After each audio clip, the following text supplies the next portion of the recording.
bright morning star,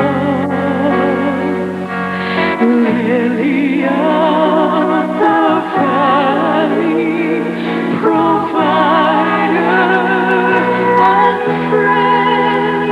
He was yesterday, he'll be tomorrow, beginning and the end. But the angels called him Jesus, born of called him Jesus, born of a virgin. And Mary called him Jesus, but I call him Lord. Jehovah Messiah, mighty God and King. He's the bread of life. He's the lasting word of love that I sing. The light in darkness, door to heaven, my home in the sky. He's the fountain of living water that never shall run dry. But the angels called him Jesus, born of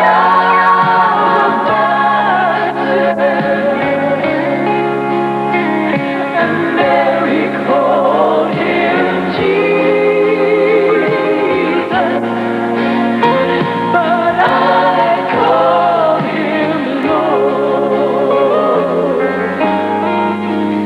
And the angels called him Yeshua, born of a virgin. Little Mary called him Yeshua, but I call him Lord. And the angels called him Jesus, for he was born of a virgin. And Mary called him Jesus, oh, but I call him Lord. Mary called him Jesus, all of heaven called him Jesus, and little Mary called him Jesus, oh, but I call him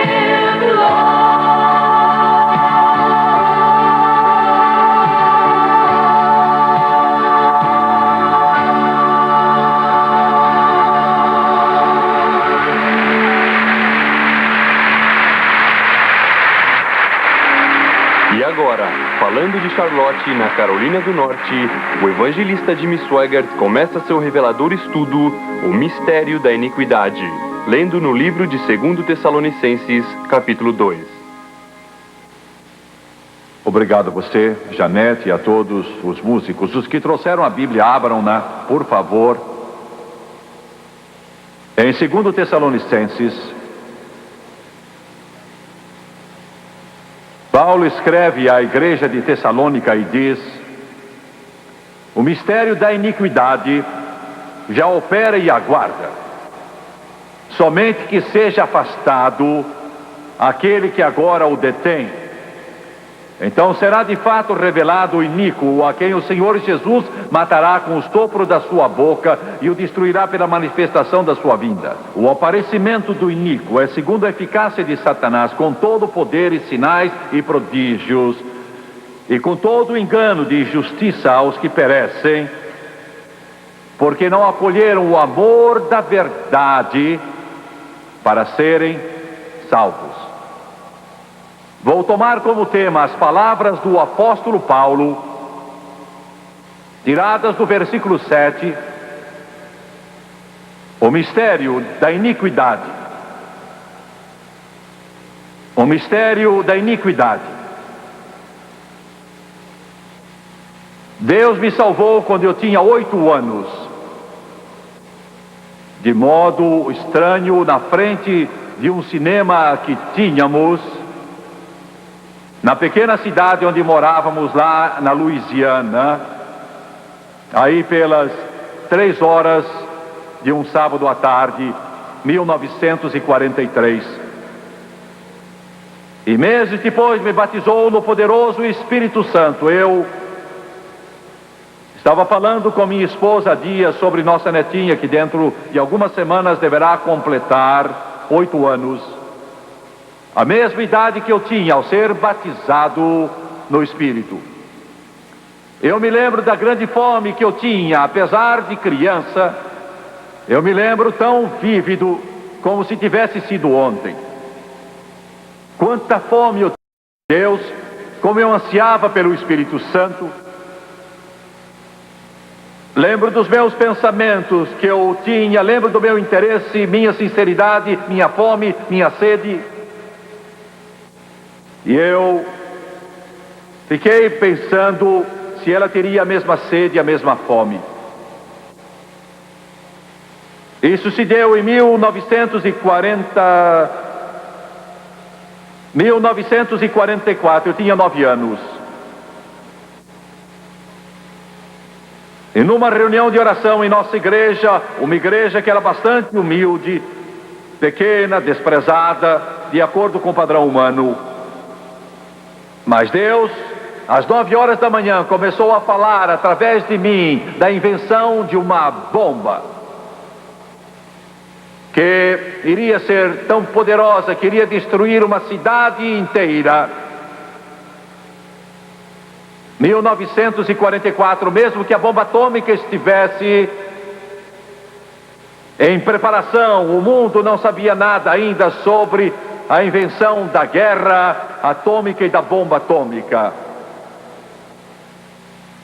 Mas eu ainda posso ver o lugar em que, manhã após manhã, o Espírito de Deus, em profecia, falava ao meu coração, e falava de um instrumento de morte que iria destruir por completo uma cidade. Eu vi a bola de fogo, eu vi a fumaça, vi os moribundos, a morte, a agonia, o sofrimento, a tristeza. Quando Deus me chamou para começar no rádio e televisão e cruzadas de evangelização, tenho visto a ação de Deus, tenho visto o Espírito de Deus agir não só nesta nação, mas no mundo. E hoje a igreja no mundo está dividida pelo meio, basicamente.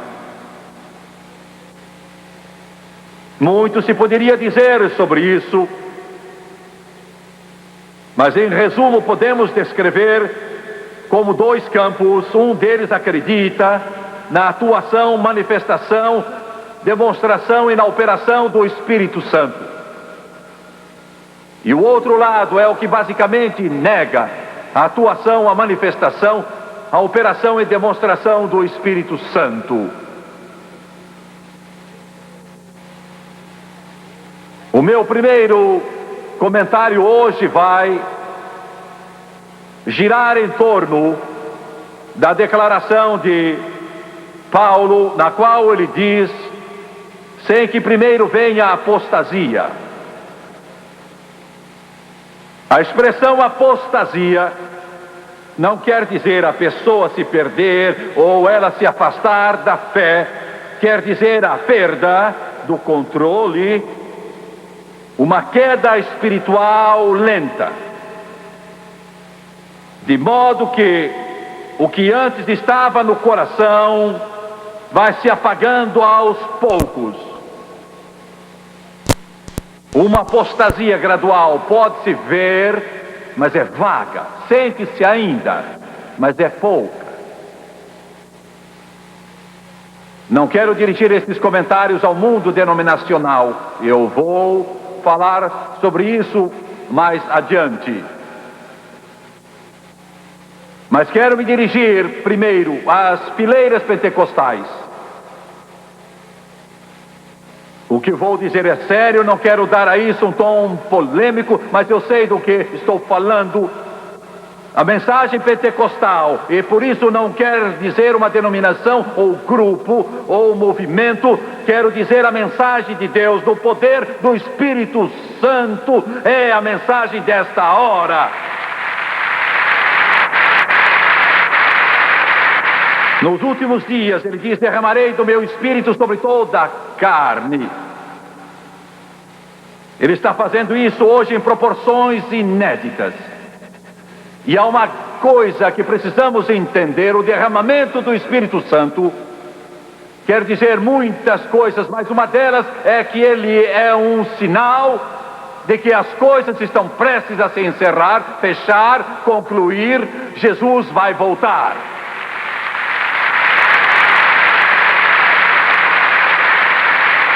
Toda pessoa que é batizada no Espírito Santo, com a evidência de falar em outras línguas, é um sinal para este mundo que há muito tempo abandonou a Deus, que estamos no fim, que Deus está pronto a encerrar. Este é um sinal para o não crente, que Jesus vai voltar em breve. Todavia, tenho visto essa ação de Deus, que por certo se centraliza em seres humanos, porque ela é para isso. E naturalmente há líderes espirituais, e naturalmente há movimentos e há grupos diversos nessa corrente do Espírito. Sou grato a Deus 1 milhão de vezes pelo que estou vendo e pelo que tenho visto e por aquilo que eu ainda vou ver. Mas eu vejo sinais perigosos nesta apostasia que está chegando, sinais que perturbam, que magoam, que apertam o coração.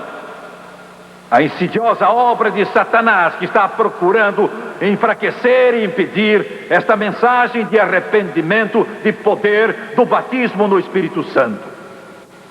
A mensagem que está tocando o mundo. Eu vejo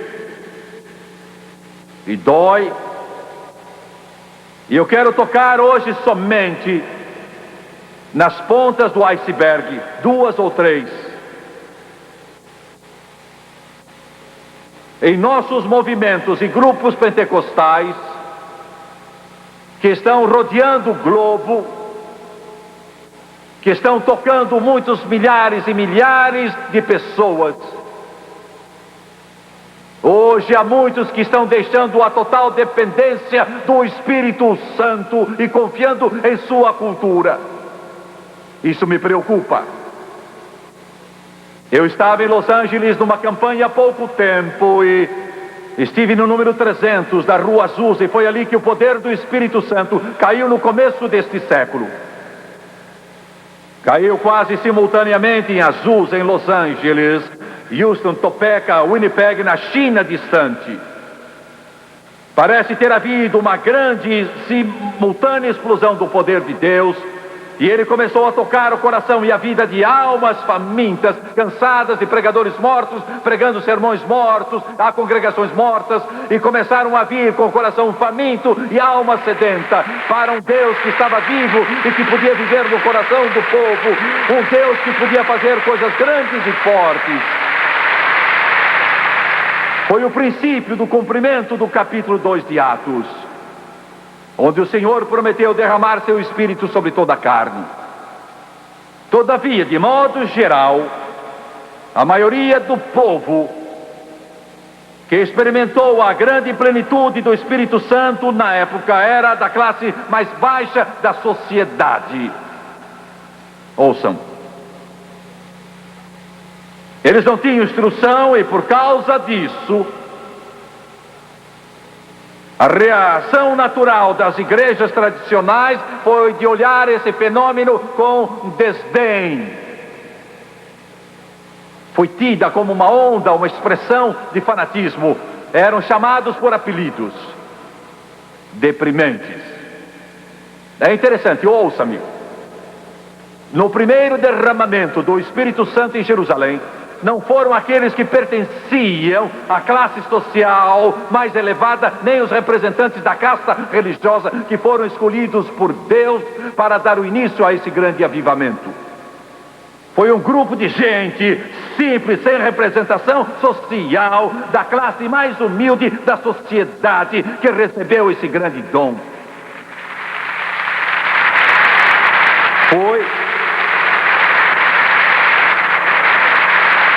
Foi só mais tarde. Uns poucos das altas camadas entregaram a vida a Jesus Cristo. E hoje, neste último derramamento do Espírito Santo, Deus escolheu penetrar num segmento da sociedade sem parecer nem formosura, sem beleza para que o desejássemos. Se você olhar para o princípio dessa chuva serôdia, não verá universidades, nomes importantes em catedrais envolvidas. Estão ouvindo? Só gente simples que confiou em Deus e se firmou em sua palavra.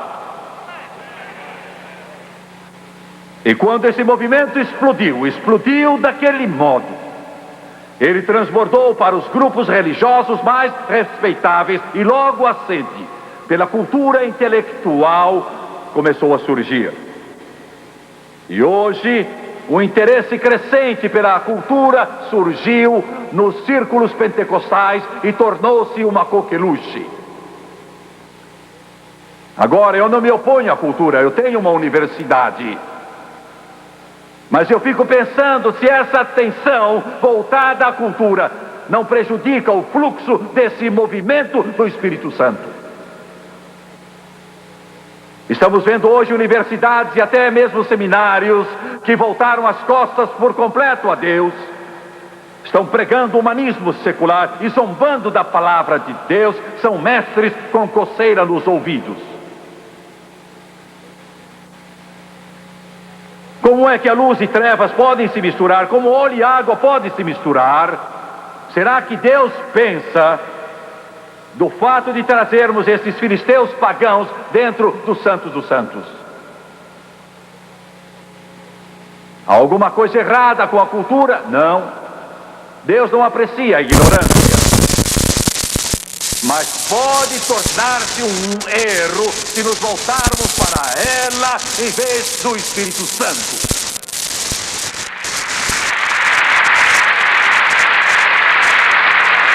Quero salientar, Deus não usou nossos antepassados pentecostais porque não tinham instrução. Ele os usou apesar desse fato, mas eu creio que Ele pode usá-los mais eficientemente com sua instrução limitada, porque eles não tinham a cultura para se apoiar nela, porque eles tinham a fonte que é o Todo-Poderoso, que podia responder suas orações e realizar milagres. A maior parte das denominações tradicionais seguiram esse rumo. E eu creio que foi um fator saliente em sua queda. E se seguirmos em seus passos, cairemos também. Eu falava com um missionário, ele disse, referindo-se a um determinado país, que tudo nele ia bem, porque diversos deles, isso é, dos missionários citados, tinham grau de doutor. Eu olhei para ele e pensei, afinal das contas, o que é que isso tem a ver com aquilo que nós estamos falando? Dá-nos homens cheios do Espírito Santo. Dá-nos homens ungidos pelo poder de Deus. Dá-nos homens tocados pelo poder do Espírito Santo. Dá-nos, homem, que o Espírito atua e o rio de Deus corre. É o que precisamos para nossas igrejas, para nossos púlpitos, para nossos auditórios, para nossas catedrais, para nossos templos. Homens cheios do Espírito Santo. Charles Finney escreveu isto: ninguém deve ser ordenado para pregar, a não ser que tenha o poder do alto. Glória a Deus. Aleluia. Poder do alto. Vocês fiquem sabendo que os demônios zombam da nossa cultura, zombam da nossa capacidade e talentos. O único poder que pode derrotar esses demônios é o poder do nome de Jesus Cristo e o poder do Espírito Santo.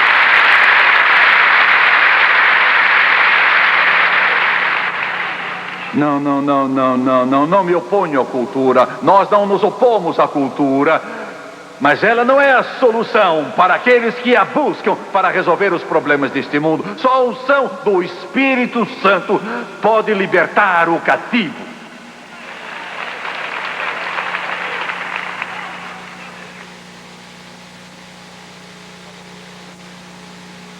Eu estava conversando há dias com David Wilkerson. Eu disse: David, há muita gente que não vai mais ouvir certos pregadores. Ele fez silêncio, afinal falou. Ele estava sentado no banco do carro. Ele disse: eu não o censuro, eu também não iria.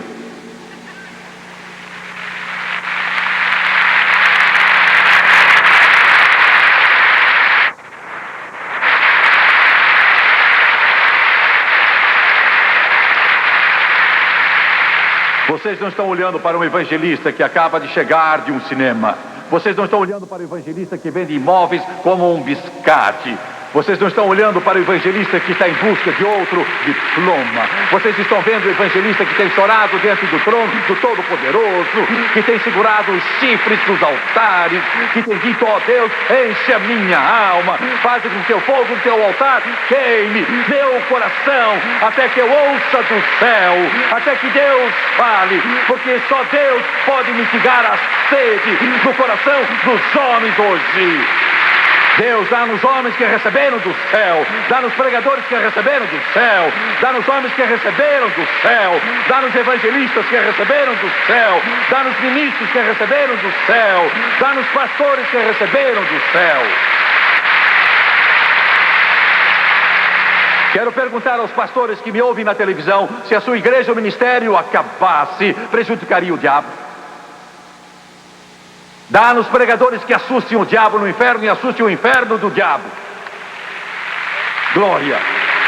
Pregadores que digam que sentem e sentem o que dizem. Pregadores que ouviram do céu e que conhecem o livro e creem que Jesus Cristo é o mesmo ontem, hoje e sempre.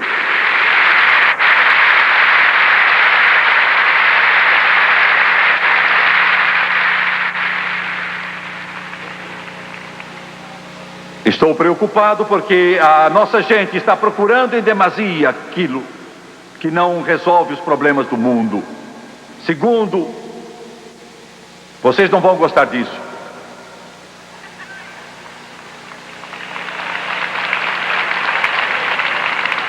Houve um tempo em que a igreja buscava o Espírito Santo para sua orientação de acordo com a palavra de Deus, mas hoje está buscando as ciências de conduta. A igreja se tornou uma grande agência de consultas. Encaminha os bêbados aos alcoólicos anônimos. Encaminha os perturbados emocionais ao conselheiro. Encaminha casais com problemas a um seminário. Encaminha o demente para o psiquiatra. Encaminha o doente a uma clínica médica. A igreja encaminha o neurótico ao terapeuta. Deus nos ajude e tornamos-nos uma simples agência de consultas. Ajuda-nos a trazer Jesus de volta. Aleluia!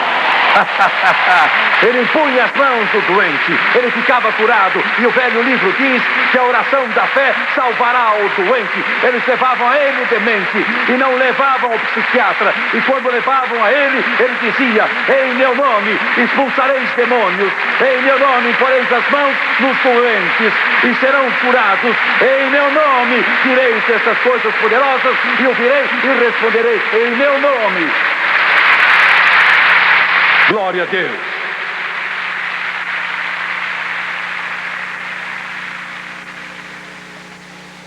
A igreja é para resgatar os perdidos e cuidar dos moribundos. Glória. Estão ouvindo o que eu estou dizendo? A psicologia moderna ensinada em nossas universidades, ouçam-me, a psicologia moderna ensinada em nossas universidades se baseia no humanismo secular, evolução e ateísmo. Tentamos passar uma camada de verniz na palavra de Deus e este caldo insípido surge como um aconselhamento cristão. E pode ser o maior cavalo de Troia de todos eles. Algumas senhoras que aqui estão pensando: será que joguei o dinheiro fora indo ao psicólogo? Pois foi o que aconteceu.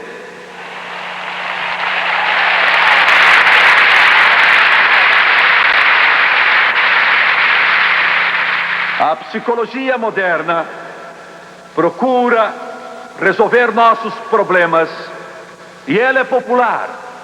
Popular na igreja, popular no seminário, popular na teologia, popular nas denominações, popular nos grupos pentecostais, porque nos torna aceitáveis aos olhos do mundo. Quando as incluímos no escopo das nossas atividades e funções, não somos mais essa gente estranha e fanática, impondo nossas mãos, falando numa língua esquisita, em nome de Jesus, ordenando que sejam curados. Agora é outra coisa.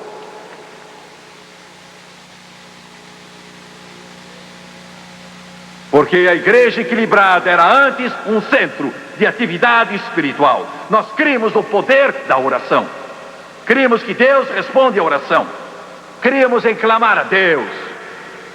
Mas hoje a reunião de oração degenerou em uma espécie de seminário, com um pouco de verdadeira oração. Antes do pastor Wilson morrer, ele me disse: construiu uma grande igreja em Kansas City anos atrás. Ele disse: Jimmy Swaggart, um dia as autoridades vieram e me trouxeram uma intimação. Ele perguntou: o que é que está errado? Disseram: bem, nós temos uma queixa contra a sua igreja. Hoje em dia nós nunca temos qualquer reclamação contra nossas igrejas. As queixas que temos são: o ventilador não funciona bem,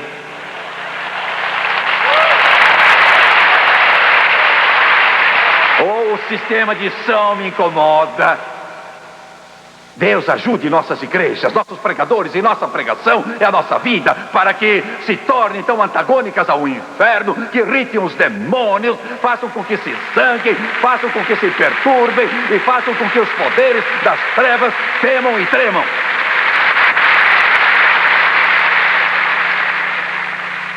Ele disse: eu não entendo. O oficial de polícia disse: venda a casa que fica encostada nos fundos da igreja. Ele disse: é onde fica a sala de oração. O policial disse: eu não sei, mas a reclamação diz: o som é como de uma maternidade. Glória, glória a Deus, glória a Deus, glória a Deus, glória a Deus.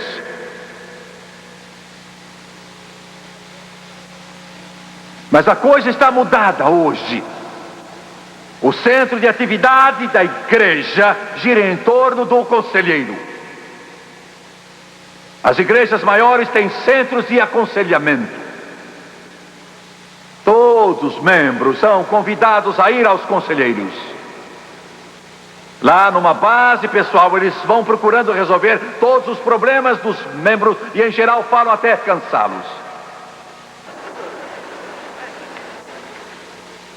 Porque sempre houve alguma coisa na mente do homem que o leva a querer fazer tudo por si mesmo. Ele quer se salvar, ou ao menos quer contribuir para a sua salvação. Assim queremos nos ajudar. Achamos que nós mesmos podemos resolver nossos problemas. Usamos todos os nossos diplomas, colocamos placas nas portas para impressionar. Mas em última análise, o coração ainda está solitário e vazio. Porque, senhoras e senhores, não podemos fazê-lo sozinhos.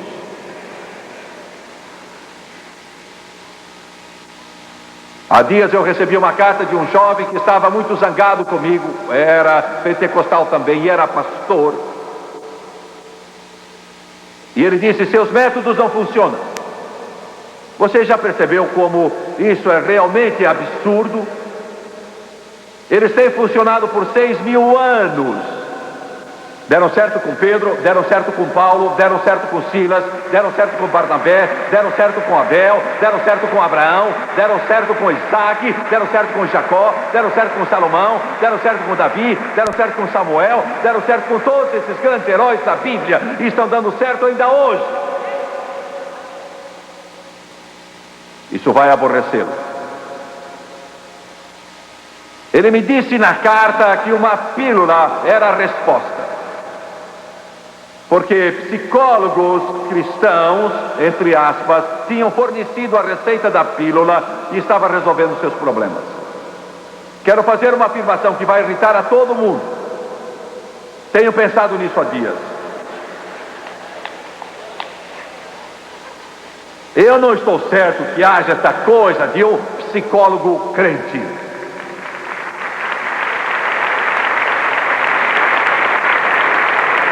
Para mim, essas duas palavras são incompatíveis. Existem crentes, existem psicólogos, mas eu não estou certo de que as duas combinem. Vocês, telespectadores, riam de mim se quiserem, zombem se quiserem, mas é o que eu penso.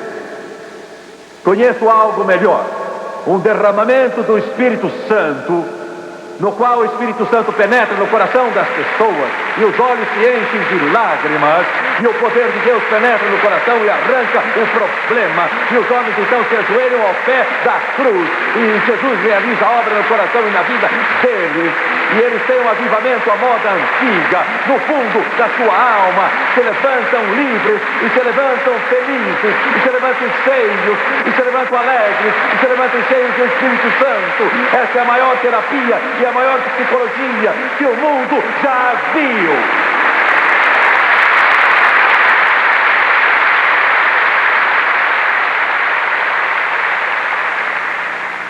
Bem, eu não concordo com você.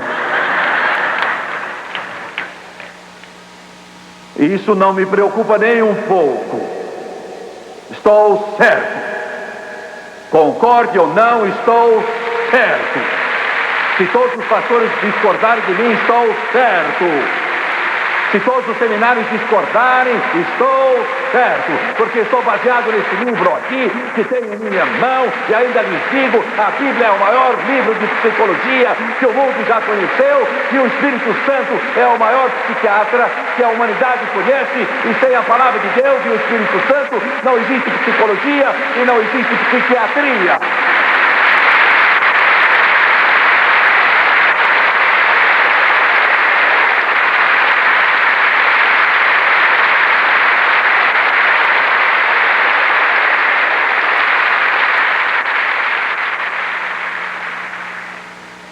As igrejas pentecostais estão caindo nessas arapucas. E as ciências do comportamento tomam o lugar do Espírito Santo. Temos mais seminários de família do que antes e mais divórcios. Já perceberam? Senhor, preciso da tua ajuda.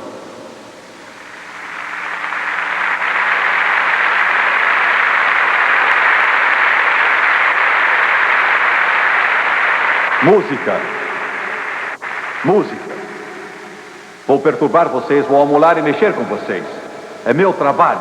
É isso que Deus me ordena. repreender e exortar. A música sempre foi parte integral da apresentação da mensagem do Evangelho. Quanto mais perto de Deus, mais você canta sobre Ele, já reparou? E nessa região do país se canta bastante. Por isso se chama região da Bíblia. Vocês cantam. Que grande amigo é meu Jesus. Graça maravilhosa e poderosa. Oh, quanto eu amo essa cruz, Jesus. Segura a minha mão. Não faz diferença se é nas igrejas pentecostais, batistas, metodistas. Gostamos de cantar. Se você não canta, você não sente a glória. E não sobra nada. Mas fico perturbado e infeliz com o que passa por música cristã em alguns dos nossos círculos. Eu liguei minha televisão outro dia e uma jovem cantava com roupa colada ao corpo. As luzes estão cintilando e o conjunto toca música rock. E a fumaça está subindo lá no fundo. E ela está requebrando. Como se estivesse em algum inferninho. E ela está cantando o que se chama um hino cristão. E eu sento ali e olho para isso e fico corado. E o meu coração sofre e dói. Porque isso se chama música evangélica. Não sou contrário ao ritmo. Eu sei que algumas igrejas pensam que um órgão tocando uma música vagarosa, que isso é sinal de espiritualidade. Não é.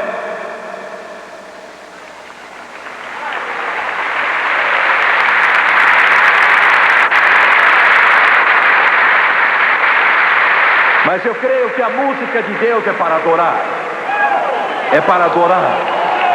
Ou ela produz alegria no seu culto a Deus, ou ela produz alegria em você como expressão de culto.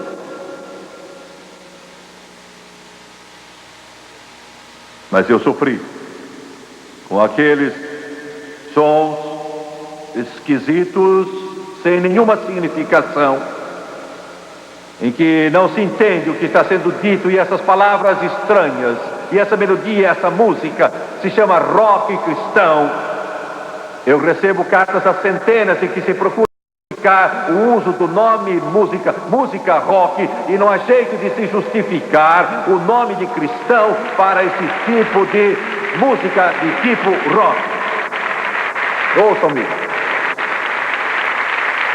Eu ligo minha televisão e um outro grupo na igreja, de um estado distante. E meu Senhor, eu nunca vi coisa assim na vida. Eu me criei pentecostal e já vi muita coisa esquisita. Estavam cantando certas melodias contemporâneas e as câmaras reluziam. Havia jovens gingando, remexendo-se por toda a plataforma. E eu estava olhando para o que se chama dança interpretativa. Você não acredita em dançar no Espírito? Oh, sim, eu creio em dançar no Espírito. Mas eu creio no Espírito Santo orquestrando. Eu creio no Espírito Santo produzindo. Eu creio no Espírito Santo agindo. Nós estamos no mundo, mas não somos do mundo. Alguém, um dos líderes de música contemporânea, me disse há poucos dias atrás, ele disse: eu admito que a música cristã contemporânea não serve para a adoração. Eu disse: para que então? Ele disse: é distração inocente. Eu disse: amigo, se essa música não leva a adorar a Deus, é uma afronta a Ele. Ouça-me.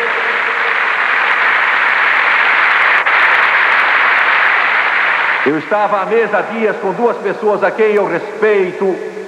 Eu tive que curvar minha cabeça e admitir que muito do chamado rock evangélico contemporâneo vem de artistas pentecostais e de igrejas pentecostais.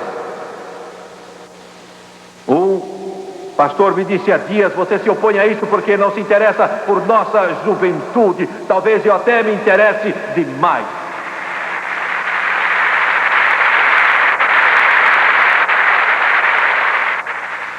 Eu disse que iria perturbar.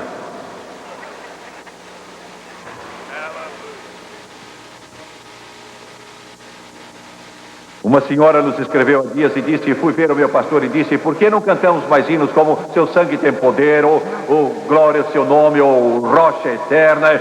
E eu não falo de uma igreja qualquer, falo de uma igreja nossa. E o pastor disse, não cantamos mais essas coisas, são antiquadas. Amigo, quando Seu Sangue Tem Poder e outros assim forem antiquados, eu saio. Eles nunca ficam velhos. Eu sempre hei de amar essa rude cruz. Eu sempre hei de amar essa rude cruz. E sempre vou cantar graça maravilhosa, ó doce som. Alguém diz, está ganhando a mocidade. Não ganha os jovens, como o álcool não ganha o bêbado.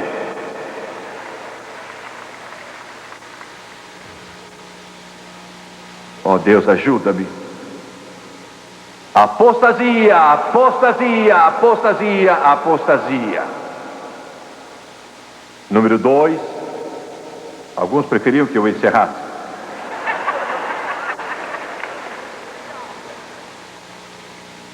Sem que primeiro venha a apostasia e seja revelado o homem da iniquidade.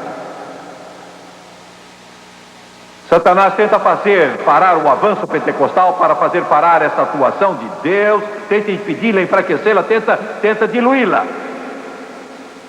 E quando chega a apostasia, o homem da iniquidade se revela ao anticristo. E hoje o espírito do anticristo está no mundo.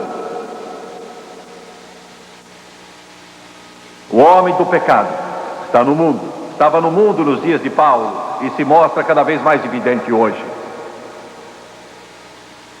E hoje o cenário é pior do que nunca. Deus falou ao meu coração hoje de modo claro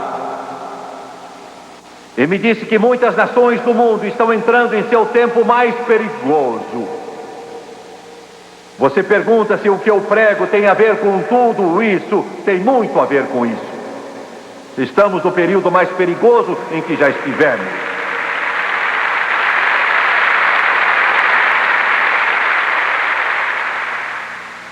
O homem do pecado está aí. Engano, o espírito do anticristo. Hoje o sistema público educacional em muitos países quase está sendo dominado completamente pelo humanismo.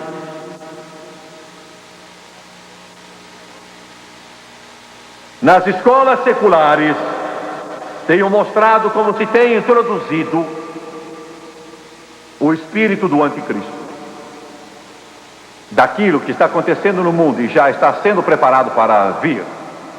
Muitos países se declaram livres e fortes, mas o ensino público está todo dominado pelo dogma da evolução, que se ensina como fato científico provado a nossos filhos e filhas. Eliminando Deus. Ele não existe, não há Deus, nem céu, nem inferno, nem juízo. E a Bíblia é somente um livro de fábulas velhas e gastas. O que se ensina a nossos filhos é que o homem vem do macaco. Ética situacional. Essa gente tem ensinado a nossos filhos que não há absolutos, nem certo, nem errado, nem branco, nem preto. Tudo depende. Se a população é muito grande, pratica-se o aborto, matam-se crianças. Se isso não resolver, matem-se os velhos. Ética situacional.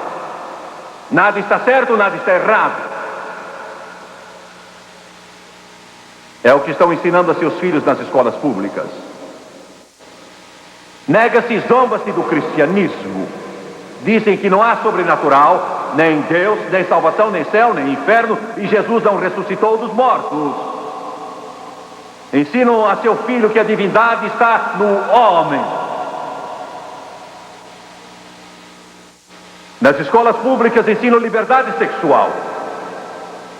A educação sexual é incentivada e podia chamar-se moralidade sexual pública. Porque a educação sexual sem moral, sem recato, sem pudor, sem castidade, sem abstinência, sexo, dizem eles, é uma função animal. Por isso o aborto, o sexo pré-nupcial e o homossexualismo são perfeitamente aceitáveis e são ensinados nas escolas públicas. Quero lhe dizer uma coisa, senhorita. Você evita problemas se tão somente seguir este livro.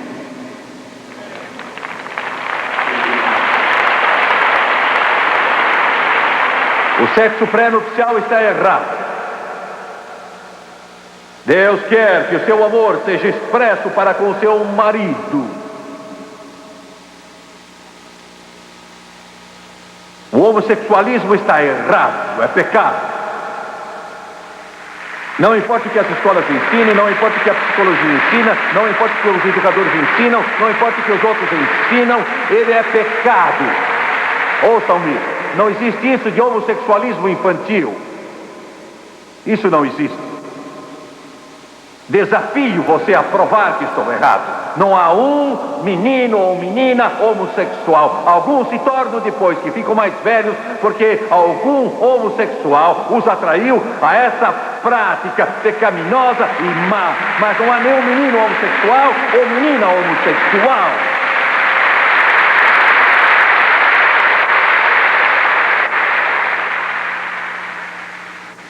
Ensino nas escolas públicas liberdade de leitura, dizendo que a criança deve poder escolher aquilo que ela deseja ler, mesmo que seja pornográfico. E livros que contenham palavrão. As escolas ensinam a educação para a morte. O conceito é exposto de que não há nada depois da morte. A dedução é: divirta-se, goze a vida, coma, beba, alegre-se, porque quando morrer, acabou-se. É mentira. Você foi feito à imagem de Deus. Você não é um animal. Tem uma alma, tem um espírito que vai viver para todo sempre. A morte não é o fim de tudo.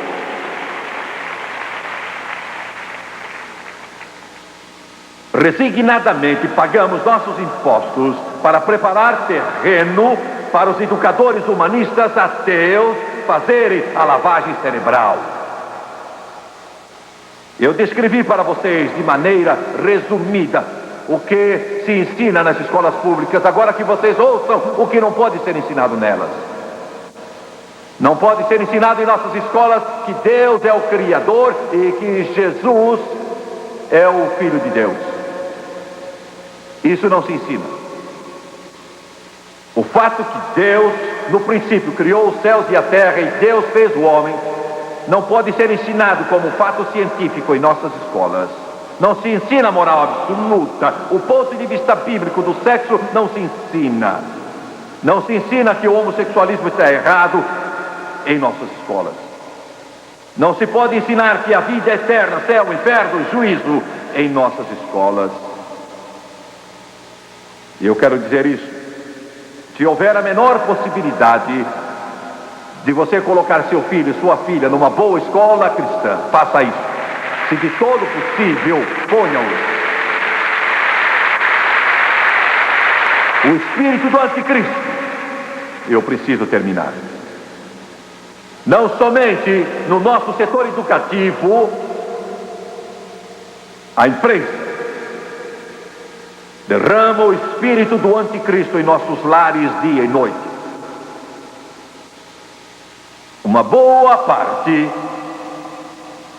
da imprensa acredita que a televisão deveria ser usada como uma força para a reforma social.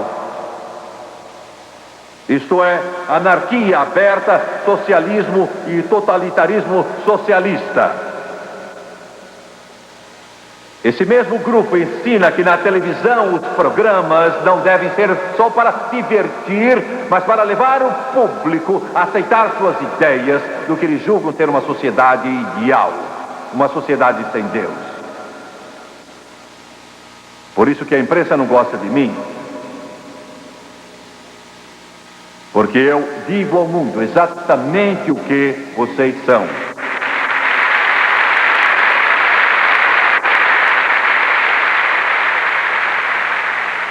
Uma boa parte dos representantes da imprensa não vai a nenhuma igreja protestante, católica ou judaica.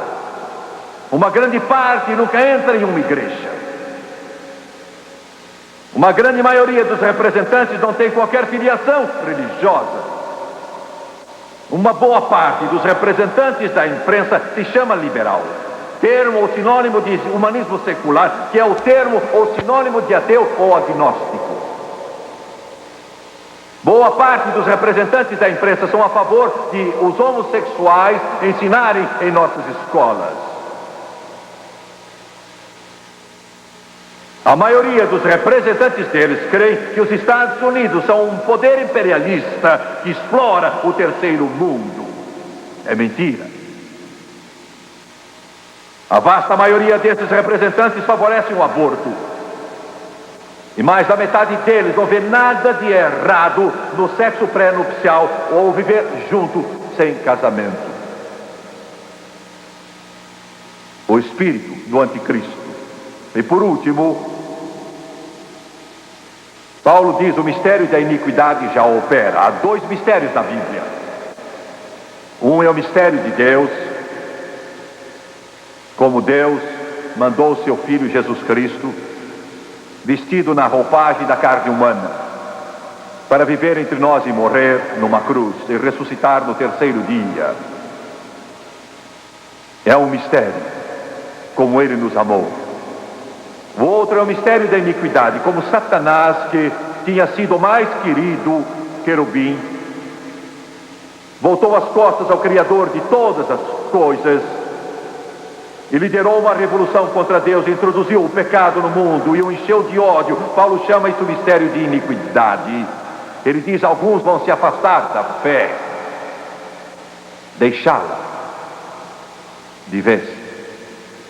Muitas igrejas com suas torres apontando para o céu e tocando seus sinos aos domingos não acreditam mais neste livro, não acreditam mais no Deus desta Bíblia. Eles só creem numa religião social e humanitária.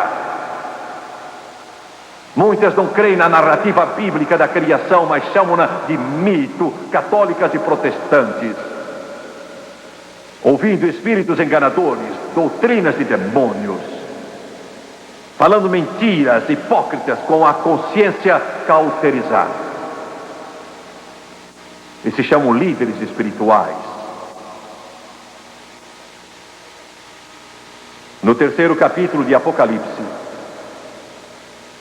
no segundo e no terceiro, Jesus deu a João, na ilha de Patmos,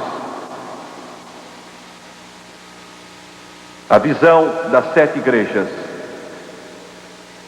Na última igreja de Laodiceia, ouço com atenção a última igreja, fechando a era da igreja,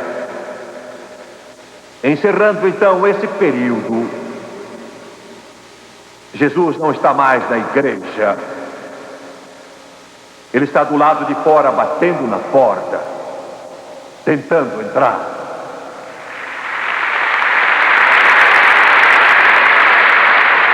Estão me ouvindo? Jesus, o cabeça da igreja, diz no Apocalipse: eis que eu estou à porta e bato, tentando entrar. E ele diz: se você deixar, entrarei e cearei com você, e você comigo. O tempo se esgota, os livros vão logo se fechar. É o fim. Você não tem muito tempo. O que tens a fazer, faze-o depressa, ele diz. Curve a cabeça, por favor.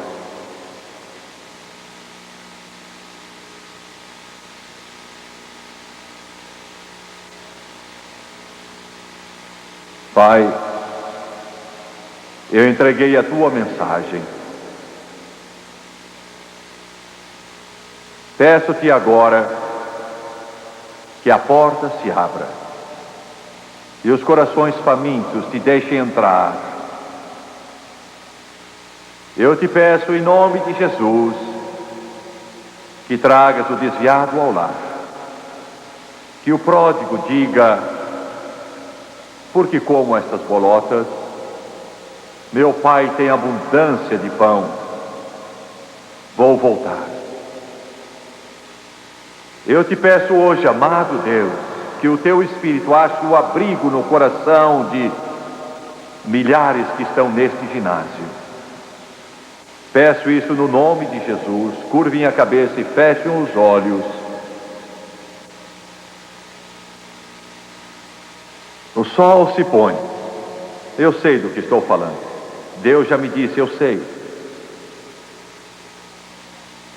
Ele me disse há dias, eu vou protelar o juízo por mais algum tempo. O mundo será julgado, mas eu vou esperar mais um pouquinho. Porque eu quero congregar todos que eu puder.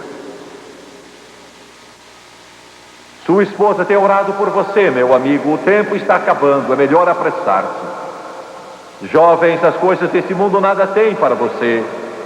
Jesus tem tudo. Não demore. Venha logo. Alguns de vocês já demoraram muito tempo. Ele está dizendo, é melhor você entrar. A tempestade vem. Bem-vindo, ouviu? A tempestade vem aí. Eu sinto, eu percebo, eu sei do que estou falando. Esta é a hora, este é o momento. Acerte com Deus. Ponha a sua casa em ordem. Resolva de vez a sua situação. Entre agora na arca. Você me ouve? Entre na arca. As chuvas vêm, a tormenta vem. Ele já disse que ela vem. Não demore, o relâmpago já brilha no céu. Ouve-se o barulho dos trovões. E Deus está dizendo a cada um aqui: todos a bordo depressa. Quantos desejam dizer, Jimmy Swaggart, estou afastado, sou um desses de que você falou. Preciso oração. Preciso voltar a Deus. Preciso resolver meu problema e tomar um novo rumo. Eu tenho pecado. Preciso perdão. Preciso Jesus. Quantos querem erguer a mão dizendo, ore por mim? Quantos? Muito obrigado. Deus ama você. Enquanto milhares de pessoas cheias do Espírito Santo estão orando, eu espero que milhões dos que me assistem na televisão agora confiem em Deus a favor de almas. Vou pedir que todos desse auditório se levantem, todos se levantem.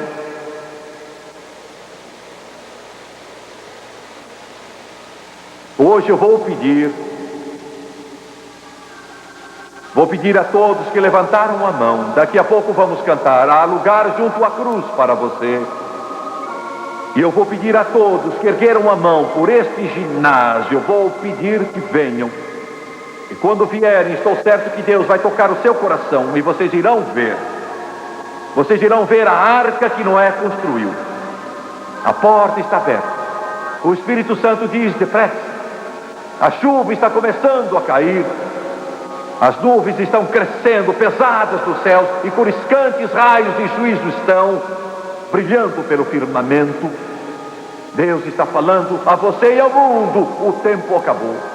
Você me ouve? O mundo todo, não só a você, mas ao mundo todo. O tempo acabou. E eu quero que você venha.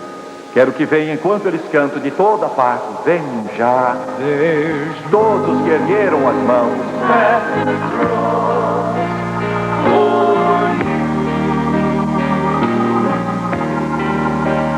Yes, there's room at the throne for you.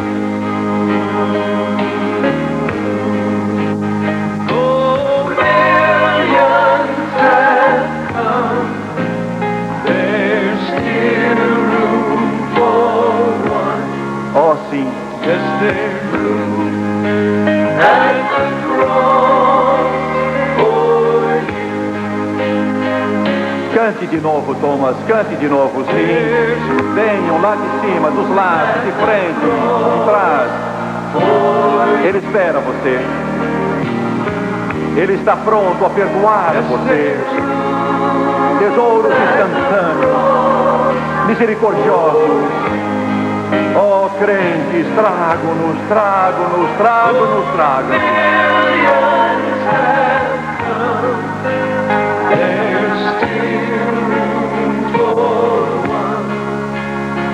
There's room Cantem de novo, cantem de novo. There's room at the cross for you. Ele diz que há lugar para vocês. Yes, Ele diz que há lugar para vocês. at the cross for Ele está dizendo que ama vocês. though millions have come, there's still room for one. Yes, there's room at the cross for you. Olhem para mim agora, por favor, por um instante. Peço que os telespectadores olhem para mim também. Nesta hora, nos próximos segundos, alguma coisa vai acontecer a você. E 10 anos, 50 anos, 100 anos, 1000 anos, 1 milhão, 1 bilhão, 1 trilhão de anos daqui, você estará cantando nas colinas da glória. Você estará feliz para todos sempre, por aquilo que Jesus fez por você neste dia memorável aqui, onde você estiver, em sua casa, num hotel, numa sala, num lugar público, em alguma parte do mundo, em que estiver, Jesus irá entrar em seu coração. Hoje, se você o deixar, ele será mais que um nome, um simples homem, uma figura histórica. Ele será seu redentor, seu salvador, seu curador, um amigo mais chegado que um irmão. Hoje, se você se tornar escravo dele, você diz: Jimmy, não gosto dessa palavra. Antigamente, quando o Senhor dizia: você está livre, o escravo então dizia a seu mestre: eu te amo muito, és bom para mim, eu não quero ser livre, quero servir-te sempre. Então eles furavam a orelha dele, e aquele furo significava que ele livremente se entregava. Agora, hoje, você vai dizer como o grande Paulo disse: Jesus, fura minha orelha. Quero pertencer a ti para sempre, a partir de agora.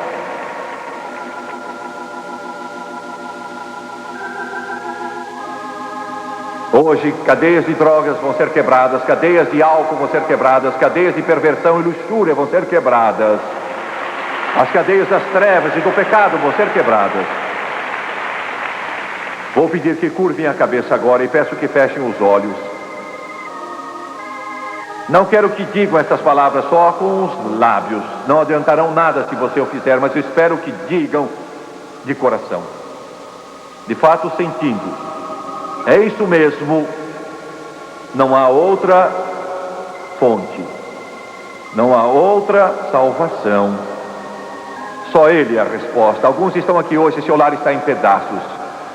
E você está pensando no íntimo: se isso não funcionar, não sei o que vou fazer. Mas saiba que funciona.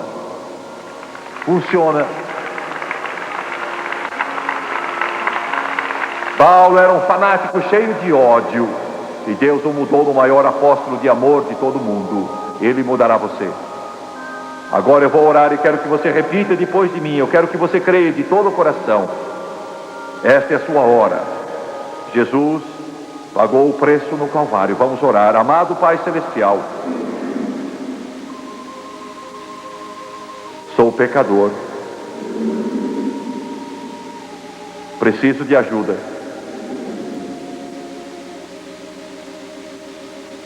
Sinto-me só. Cometi alguns grandes erros. Tem misericórdia de mim. Limpa-me agora com teu precioso sangue, de acordo com a tua palavra. Empenho meu passado, presente e futuro. Romanos 10, versículos 9 e 10. Com a boca aceito Jesus Cristo e o confesso como Senhor, E em meu coração, eu creio que Deus ergueu Jesus dos mortos e agora Ele está vivo. Eu aceito para o tempo e eternidade Jesus Cristo como Salvador. Eu aceito de todo o coração. Agora mesmo, creio nele. Estou salvo. Estou salvo. Estou salvo.